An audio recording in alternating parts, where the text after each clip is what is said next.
Hi guys, welcome back to my channel. If you're new here, my name is Yolanda Melody. Today I want to talk to you about the worst ingredient in the world. Over the years, this ingredient has been added to more and more processed food, and it's been done very sneakily behind closed doors. And while the media's been pointing the finger at every other food group, they've been demonising gluten, dairy, sugar. I'm not a huge fan of sugar, but they've been pointing the finger at all these other things because we clearly have been seeing a huge rise in obesity and a huge decline in the general health of people. All you need to do is look back 30, 40 years and we did not have this level of problems. People generally looked quite healthy, lean, and they weren't fitness fanatics. They didn't follow a special diet. They just simply ate more natural food. They typically got more sunlight. But other than those points, a lot of people have been asking the question,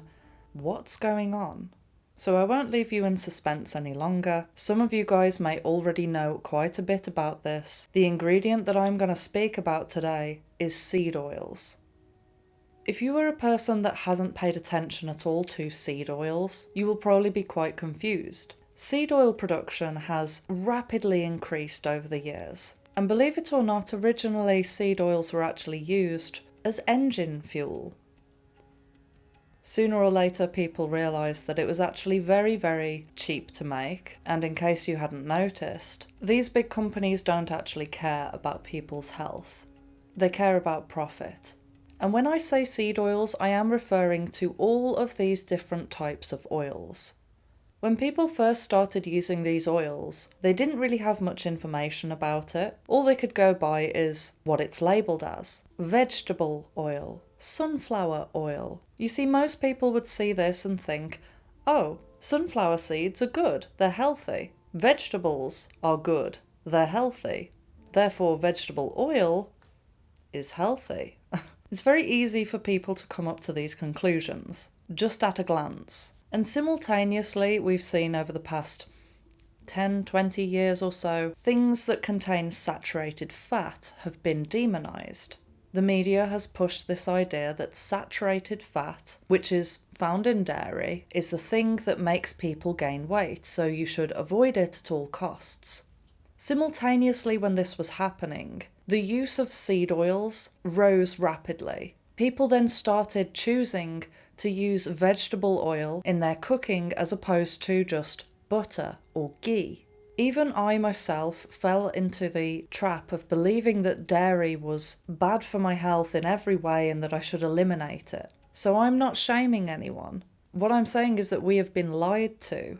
So I wanted to share this quick demonstration that I did. Sometimes it helps for people to actually visually see what is inside their food. Recently I started noticing that the ingredients in mayonnaise started changing. They started adding more and more seed oils to the ingredients list to the point where it's now at 78%. So I put it in the microwave for about a minute, and let me tell you, this stank the house out.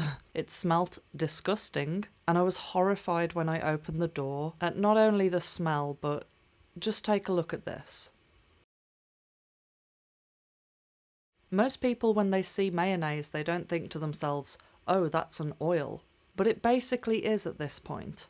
And when you go into the supermarket nowadays, just pick up any processed food, check the ingredients list, and you will find that it contains some form of seed oil, most likely. And I cannot begin to tell you how much of a negative effect this is having on people's health. But I know you're itching to hear the science on this, not just my opinion, so let me explain why they're so bad and what it actually does to the body. Seed oils contain excessive amounts of omega-6 fatty acids, particularly linoleic acid, which can lead to systematic inflammation through the AA pathway. These molecules contribute to chronic inflammation, oxidative stress, and immune system dysfunction. The way that this affects the body is it promotes chronic diseases like heart disease, cancer, diabetes, neurodegeneration, and it alters immune function, increasing susceptibility to infections and autoimmune disorders. It also contributes to joint pain, arthritis, and gut inflammation. Seed oils create an imbalance in the omega-6 to omega-3 ratio, which is critical for homeostasis. Ancestral diets had a 1-to-1 ratio of omega-6 to omega-3, but due to the huge increase in seed oils, people are now more likely to have a ratio of 20-to-1 or higher.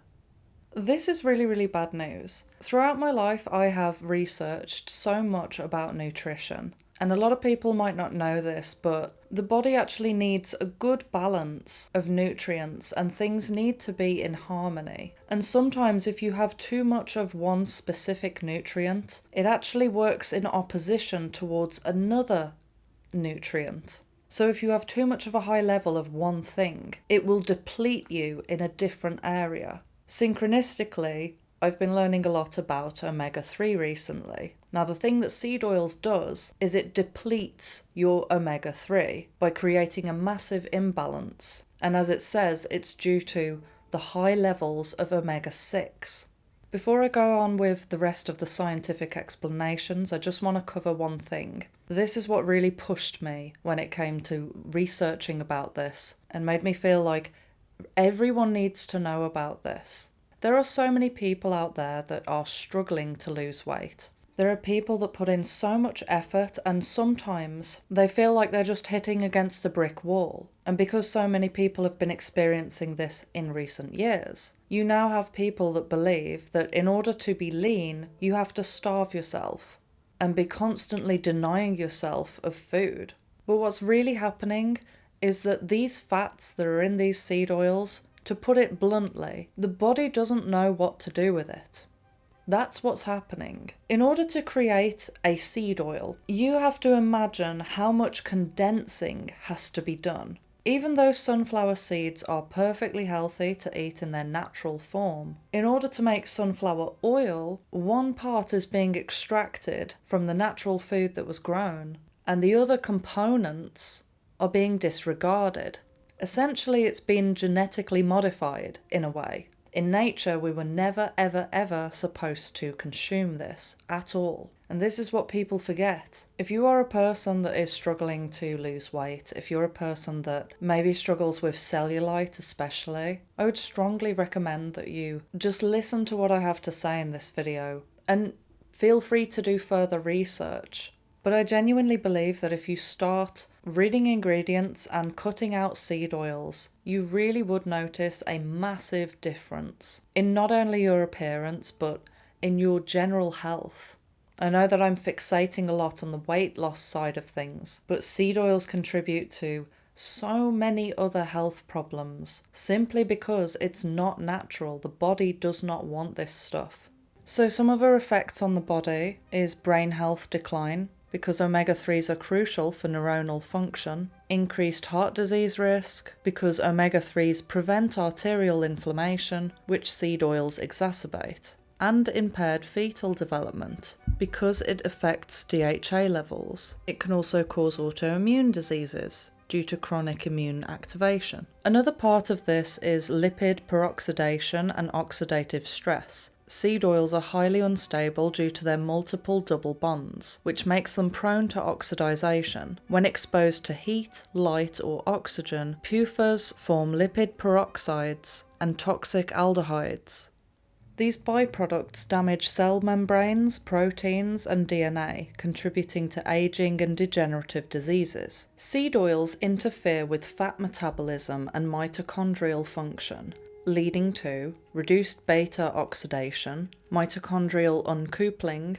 This is why I mentioned earlier about feeling fatigued even though your eating habits haven't changed. See, the good thing about food is that it's supposed to fuel your body. The whole concept of calories in versus calories out. Calories are supposed to give you energy, but what happens when it comes to seed oils, because of their structure, the body doesn't know what to do with them. The body doesn't know how to metabolize this type of fat. I mean, it can do it eventually, but it's a hell of a lot more difficult to metabolize this type of fat versus saturated fat, which was the type of fat that was demonized this whole time.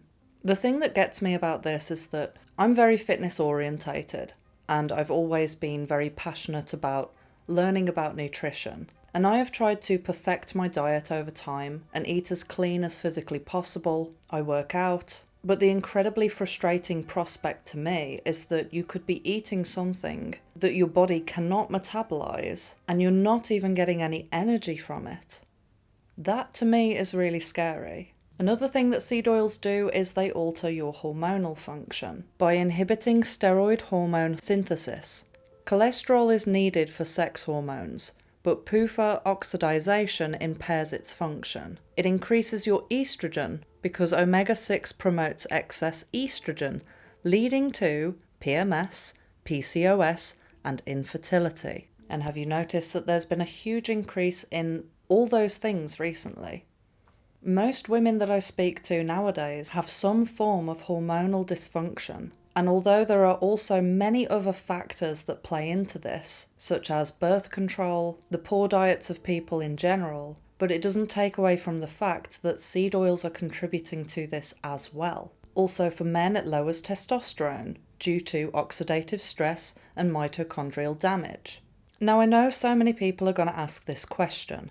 Well, if seed oils are that bad, if they are slowly destroying the health of people, why hasn't something been done about it?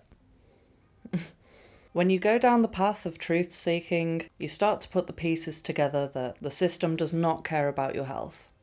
At all. In fact, what it does care about is keeping you unhealthy, unhappy, and sick in general.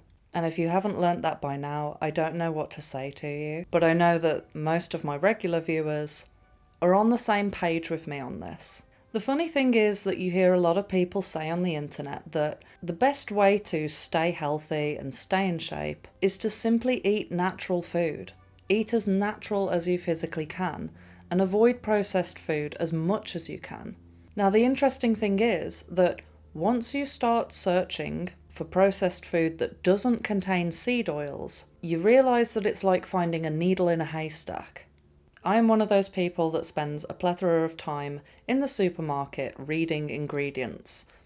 Every now and then you think to yourself, oh, I want something with pastry, or I want to have just one ready meal, just one, so I can keep it in the fridge for one of those days where I really, really cannot be asked to cook. The only problem there is that there are barely any processed foods out there now that do not contain seed oils.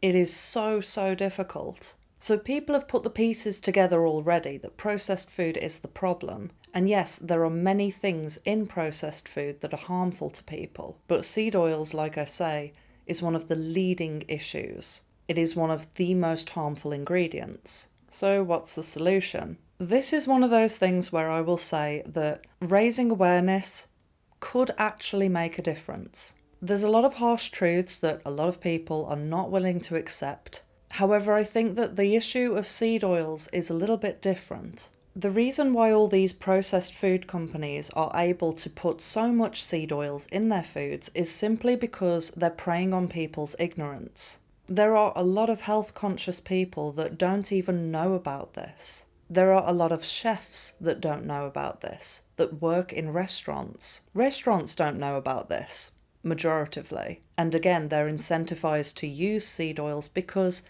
it's cheap.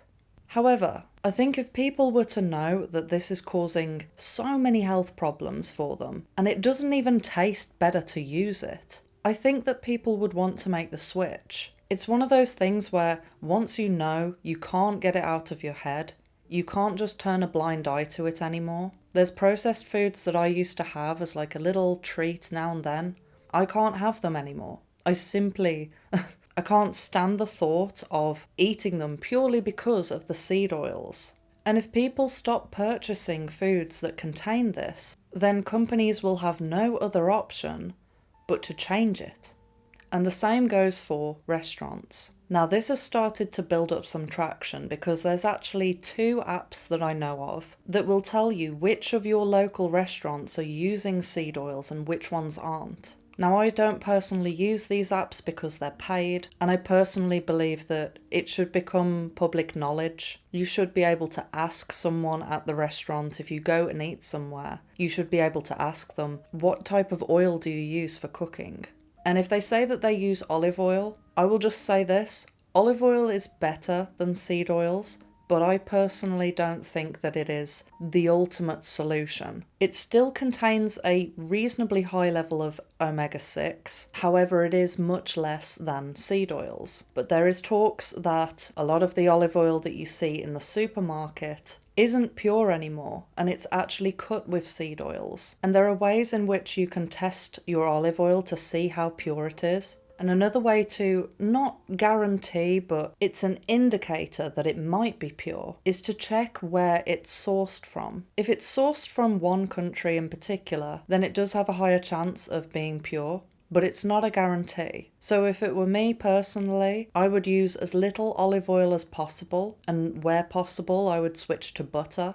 This is just what I would do. And when it comes to eating out in restaurants, don't be afraid to ask them what oils they use in their cooking. Because another thing is that if more people start asking and it becomes a thing, restaurants will be incentivized to change things up. And you could actually see this manifesting into a one-upmanship between restaurants. If they catch wind of the fact that people actually care about this seed oil thing, more and more restaurants could start advertising that they don't use seed oils. But if in doubt, you can always just cook at home. Thank you for watching this video, and feel free to share this video with others. Like I say, the more that we raise awareness about this, things could actually change on this. And hopefully people can start becoming more healthy and happy within themselves by eliminating this poison from their diet. Thank you so much for all of your support. Thank you for liking, commenting, sharing and subscribing. And I'll see you in the next video. Love you, bye.